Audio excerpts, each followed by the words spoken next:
سکندر آدھی دنیا کا بادشاہ سکندر اعظم گزرا ہے، جب مر رہا ہے مرنے کے بعد اپنے بچوں کو وصیت کی مرنے سے پہلے کہ اے میرے بچوں جب میں مر جاؤں میرا جنازہ تیار ہو جائے، چار پائی سے میرے ہاتھ کفن سے باہر نکالنا، میرے ہاتھ اس طرح باہر نکال کے رکھنا۔ بچوں نے کہا اتنا بڑا قدمت بادشاہ ہو کر، اتنا زیر بادشاہ ہو کر لوگ ہمارا مذاق اڑائیں گے کہ باپ جو اتنا بڑا بادشاہ گزرا ہے اس کے ہاتھ انہوں نے کفن سے باہر نکالے ہوئے ہیں۔ اس نے کہا میرے بچوں میری بادشاہی کا سن کر لوگ میرے جنازے میں بڑے بڑے نواب آئیں گے، بڑے بڑے وزیر آئیں گے۔ میں دنیا والوں کو یہ سبق دینا چاہتا ہوں، اگر آپ کی دنیا کا بادشاہ دنیا سے خالی ہاتھ جا رہا ہے تو اے چھوٹے چھوٹے بادشاہوں تم نے بھی خالی ہاتھ جانا، تم نے بھی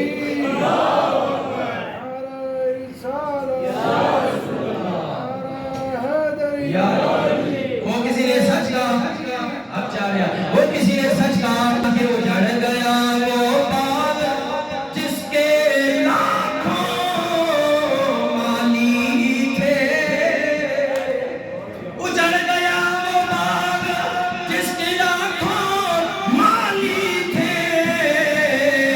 سکندر گیا جب دنیا سے تو دونوں ہاتھ خالی تھے۔ اتنا یہ مال میرا، یہ بھی میرا ہونے، یہ بھی ہونے، کروڑ تے ارب میرا ہونے، ارب تے خرب میرا ہو جاوے، اے پلاٹ تے ہی پلاٹ بھی میرا ہو جاوے، اے پراپرٹی اے پلاٹ بھی میری ہو جائے۔ میاں صاحب کہتے ہیں نا کر بندیا میری میری نہ تیری نہ میری، اے دنیا دن چار دہاڑے اور پھر مٹی دی ڈھیری، مٹی کی ڈھیری لگ جائے گی تجھے مجھے کوئی نہیں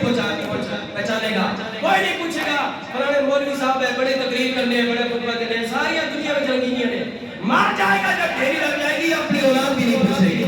کوئی 5 منٹ واسطے ساری قبر پہ کھڑا ہونا اس تیار نہیں، کیوں؟ کیونکہ حضرت چشتی بتا رہے ہیں کہ اتھے قدم نہ لگے کسے تے، وہ سب ٹر گئے بارو باری،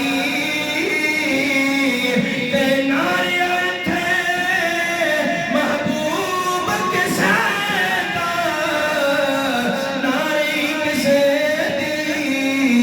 سرداری، تے آدم